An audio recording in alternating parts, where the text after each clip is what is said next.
Ustadz, tips and trick dari milenial. Jangan sampai dia kenal dengan bro siapa? Bro siapa yang dari Inggris? Bro Holid. Jangan sampai berteman. Tips and trick agar ketika sholat pikiran kita tidak memikirkan hal-hal lain selain Allah. Ya, dengan kata lain, kalau bahasa kolonialnya, kalau kita malah milenial, itu adalah bagaimana kita khusyuk dalam sholat, gitu kan? Ya memang untuk khusyuk dalam sholat itu banyak faktor ya yang berkaitan, itu bukan hanya di saat ketika kita sholat, tetapi jauh ketika kita sebelum sholat. Itu keterkaitannya banyak hal gitu, sehingga bagaimana seseorang itu bisa khusyuk dalam sholatnya. Ya, seorang bisa khusyuk dalam sholatnya adalah jikalau orang itu kan sholatnya berdasarkan ilmu. Karena kalau seandainya tidak berdasarkan ilmu, dia tidak mungkin khusyuk.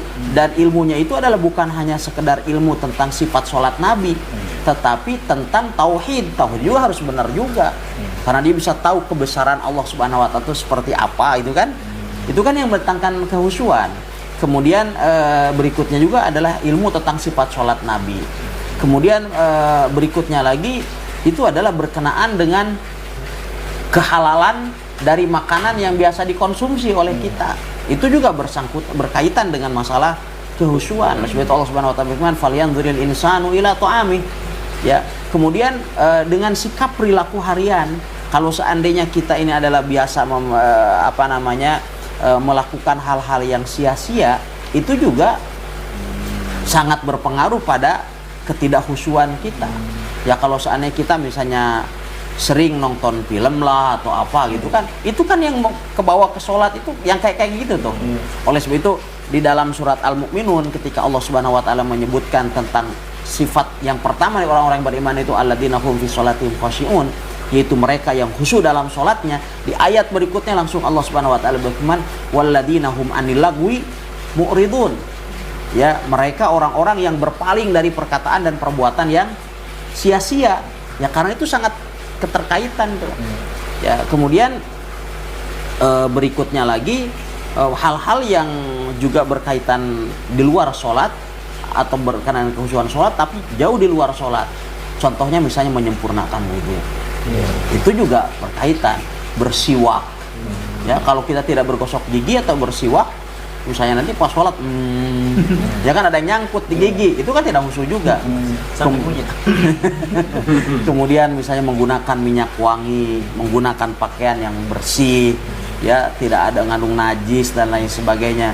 Kemudian Rasulullah SAW melarang kita untuk misalnya pergi ke masjid dalam kondisi kita bau badan dan lain sebagainya. Kemudian berikutnya lagi kita berjalan, kata Rasulullah, as-sakinatu wal waqar. Ketika kita pergi ke masjid itu harus berjalan dengan pelan, jangan tergesa-gesa. Karena kalau kita jalan tergesa sampai nanti di masjid ngos-ngosan kita, nggak khusyuk lagi. Kemudian berikutnya adalah meletakkan sutroh, ya. Kemudian sholat di tempat yang tidak ada pemandangan-pemandangan yang dapat mengganggu konsentrasi kita. Ini semua berkaitan gitu. Meluruskan shaf, merapatkan shaf. Rasulullah mengatakan sawu sufufakum fa inna taswiyatas sufuf min tamamis shalah, gitu kan.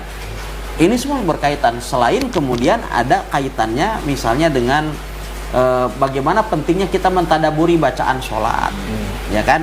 Ini juga semuanya sangat berkaitan. Sholat dengan tumaknina, sholat di belakang imam yang faham sunnah, sholat di belakang imam yang bacaan Al-Qurannya bagus. Ini semua adalah sangat berpengaruh pada kehusyuan sholat kita.